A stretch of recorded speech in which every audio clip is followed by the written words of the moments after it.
नमस्कार, राष्ट्रपोस्ट से मैं पवन केसवानी।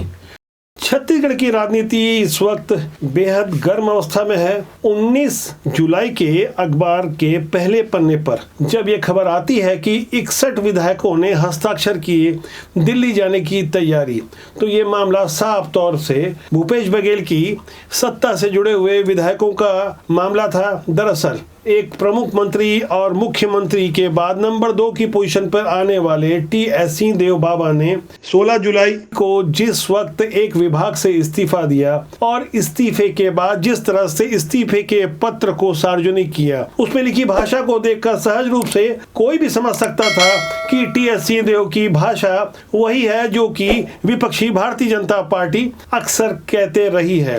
प्रधानमंत्री आवास से जुड़ा मुद्दा हो, चाहे रोजगार गारंटी से जुड़ा हुआ वह मुद्दा जिसे भारतीय जनता पार्टी अक्सर उठाते रही है। टी.एस. सिंहदेव ने जिस तरह से एक एक सिलसिलेवार तरीके से 4 पन्ने के अपने उस पत्र को सार्वजनिक करते हुए कांग्रेस सरकार को कटघरे में खड़ा करने की कोशिश की, उससे यह स्पष्ट हो गया था कि टी.एस. सिंहदेव आखिर चाहते क्या है। 11 महीना पहले 26 अगस्त को उन्होंने दिल्ली में जो बयान दिया था, एक बार मैं फिर आपको वही बयान सुनाता हूं। आखिर टी.एस. सिंहदेव बाबा ने 11 महीने पहले क्या कहा था, जो अभी के उनके इस्तीफे वाले पत्र से समझ में आ रहा है। अगर कोई व्यक्ति किसी टीम में खेलता है तो क्या कप्तान बनने की बात मन में नहीं आती है? आप नहीं बनना चाहोगे? हर आदमी के मन में वो बात आती है, पर सवाल आदमी की सोच का नहीं होता है, सवाल आदमी की क्षमता और जिस टीम का वो हिस्सा है। हमारी पार्टी के हम हिस्सा हैं, हमारा हाईकमांड तय करता है कि किसको क्या काम करना है। मंत्रिमंडल से इस्तीफा न देकर सिर्फ एक विभाग से इस्तीफा देकर दबाव की राजनीति टी.एस. सिंहदेव बाबा किस तरह से कर रहे हैं, यह तो साफ तौर पर समझ में आ रहा है। टी.एस. सिंहदेव जब राष्ट्रपति चुनाव के लिए मतदान करने विधानसभा पहुंचे, तब भी उन्होंने पत्रकारों के सामने खोलकर अपनी बात रखते हुए ये कहा कि कोई वे अनुशासनहीनता नहीं कर रहे हैं, सबका अपना दृष्टिकोण है। बेहद नपे तुले शब्दों में जिसके लिए टी.एस. सिंहदेव बाबा जाने जाते हैं, उन्होंने क्या कुछ कहा, आप उन्हीं के मुखारबिन से उनकी बातें सुनिए। सहयोग से मैं कल की बैठक में उपस्थित नहीं हो सका। अच्छा होता कि मुझे भी ये जानकारी होती कि इस विषय पे चर्चा होनी है, मैं भी उपस्थित होता, अपनी बात मैं भी रख सकता। लेकिन जानकारी इस बाबत थी कि राष्ट्रपति चुनाव के संदर्भ में बैठक है और हो सकता है विधानसभा के सत्र के स्ट्रेटेजी के बारे में बातचीत होगी। मैंने फोन करके राजेश तिवारी जी से चर्चा की थी, ये परिस्थितियां हैं, यहाँ जरूरी सामाजिक फंक्शन है जिसके लिए समय भी दिया हुआ है, मैं इसलिए अंबिकापुर हूँ, तो उन्होंने जानकारी अपने पास रख ली। उसके आगे क्या चर्चा है, क्या बात है, एजेंडा क्या है, इसकी जानकारी नहीं थी, तो अच्छा होता कि अगर मैं भी रहता तो अपनी बात। बीते साल 27 अगस्त को दिल्ली में विधायकों की परेड हुई थी। बहुसंख्यक विधायक सीएम भूपेश बघेल के तरफ थे, जो साफ तौर पर कह रहे थे कि सीएम भूपेश बघेल ही आने वाले दिनों में यानी पूरे कार्यकाल के लिए सीएम रहेंगे। दिल्ली जाने से पहले एयरपोर्ट पर युवा विधायक देवेंद्र यादव ने भी कुछ कहा था। छत्तीसगढ़ प्रदेश में आदरणीय भूपेश बघेल जी के नेतृत्व में लगातार छत्तीसगढ़ की जनता की सेवा कर रहे हैं और दिल्ली आलाकमान से यहाँ की स्थिति पे बात कर रहे हैं। देवेंद्र यादव की तरह तमाम विधायक अभी भी सीएम भूपेश बघेल के साथ हैं। कुल 71 में से 61 विधायकों ने एक तरफा सीएम भूपेश बघेल के पक्ष में हस्ताक्षर किए हैं।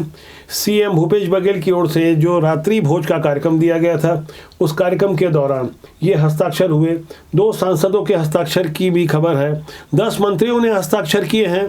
जय सिंह अग्रवाल को छोड़कर सारे मंत्री हस्ताक्षर करते हुए सीएम भूपेश बघेल के प्रति अपनी आस्था प्रकट कर चुके हैं। इस तरह सीएम भूपेश बघेल को संख्या बल के आधार पर फिलहाल कोई खतरा तो नहीं है, लेकिन जो हालात निर्मित किए जा रहे हैं उसे कोई भी राजनीतिक दल अनुशासन के दायरे में तो नहीं कह सकता। वो अलग बात है कि जिसे टी.एस. सिंहदेव अपना दृष्टिकोण बता रहे हैं। दिल्ली जाने के पहले उन्होंने साफ कर दिया कि 20 जुलाई के विधानसभा सत्र कार्यक्रम के दौरान वो नहीं रहेंगे। 21 को भी वो दिल्ली से अहमदाबाद जाएंगे। उन्होंने बता दिया कि उनका कार्यक्रम पहले से तय था। हालांकि उन्होंने स्पष्ट किया कि 22 तारीख को वो विधानसभा में रहेंगे। पार्टी आलाकमान से मिलने का उन्होंने वक्त मांगा है। वक्त क्यों मांगा है किस लिए मांगा है यह भी साफ तौर पर समझ में आ रहा है।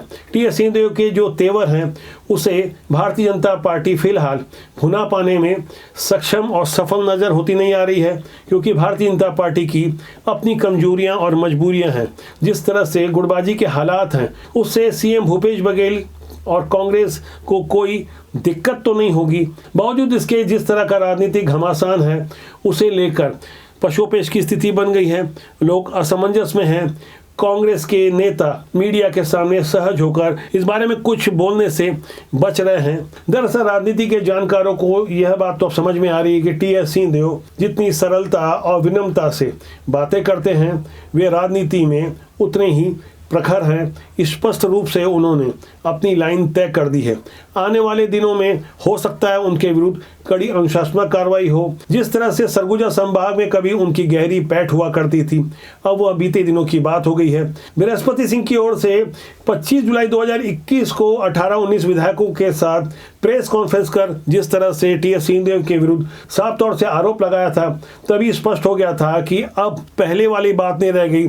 सरगुजा में अब बाबा की तूती नहीं बोलती। राजनीति में कोई स्थायी दोस्त दुश्मन नहीं होता और न ही मौसम स्थायी रहता है। जैसे अभी बारिश का मौसम है, हो सकता है कि यहाँ ठंड की बजाय गर्मी बढ़ जाए, यहाँ कुछ भी हो सकता है। क्रिकेट में जिस तरह अंतिम गेंद तक कुछ भी संभव है, राजनीति में भी ऐसा ही है। खासकर कांग्रेस की राजनीति में जहाँ पार्टी आला कमान एक लकीर तय कर दे, उसके बाद अजीत जोगी जैसे भी सूरमा कहाँ गायब हो गए, किसी को कुछ समझ नहीं आया।